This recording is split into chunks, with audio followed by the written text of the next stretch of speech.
ذاتية للقالب. الاسم علي سلام كاظم علي الأوسي، تولد 1994. الحالة الزوجية أعزب. الشهادة هو من الخريجين الأوائل في دراسة البكالوريوس بتسلسل ثالث على الدفعة، وفي الماجستير بتسلسل الثاني على دفعته. لاعب منتخب جامعة القادسية لكرة قدم الصالات 4 سنوات. لاعب منتخب كلية التربية البدنية وعلوم الرياضة جامعة القادسية لكرة القدم الصالات ل4 سنوات أيضا. أيضا هو لاعب منتخب الجامعة ومنتخب الكلية لكرة القدم في الساحات المكشوفة. حاصل على شهادات تقديرية وشهادات مشاركة في مؤتمرات علمية كثيرة، يعني منها المؤتمر العلمي الثالث في جامعة بغداد برعاية وزير التعليم العالي والبحث العلمي. حاصل على شهادة مشاركة في الدورة التدريبية للإصابات الرياضية والإسعاف الأولي اللي أقامتها جامعة بغداد برعاية وزارة التربية العراقية. حقيقة هو عمل مشرف للمدارس الكروية في قسم الموهبة في وزارة الشباب والرياضة لسنوات عديدة، ووفق في إدارة هذا الملف اللي كلف به. حاصل على شهادة تدريبية في لعبة تنس كرة القدم من الاتحاد العراقي المركزي للعبة، وعضو في اتحاد التنس لكرة القدم في الديوانية، ومدرب لمنتخب الديوانية حاليا لتنس كرة القدم.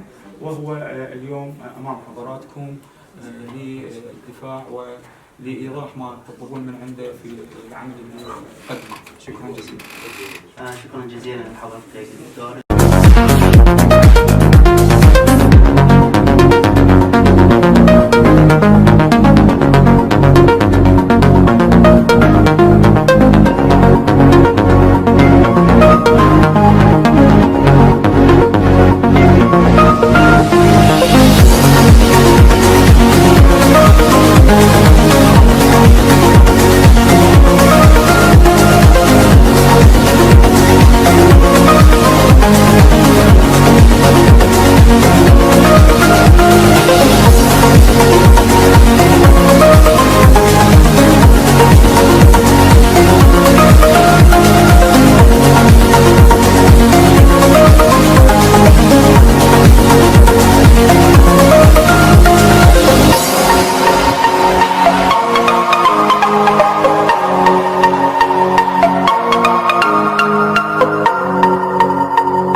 الله الرحمن الرحيم.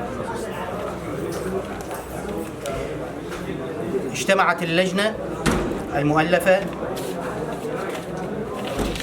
بموجب الأمر الإداري المرقم 3164 في 15/11/2022 لمناقشة أطروحة الطالب علي سلام الأوسي عن رسالته الموسومة تأثير الاستشفاء بالماء الممغنط والبارد والعادي في تركيز أكسيد النتريك والطاقة المصروفة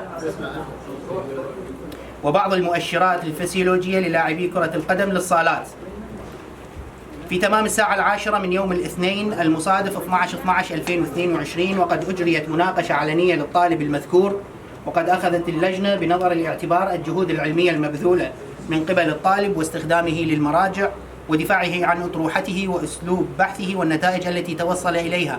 وعليه قررت اللجنة استنادا إلى المادة 33 من تعليمات الدراسات العليا رقم 27 لسنة 1982 ما يلي: قبول الرسالة، قبول الأطروحة كما هي أو مع إجراء بعض التعديلات الطفيفة عليها وبدرجة امتياز.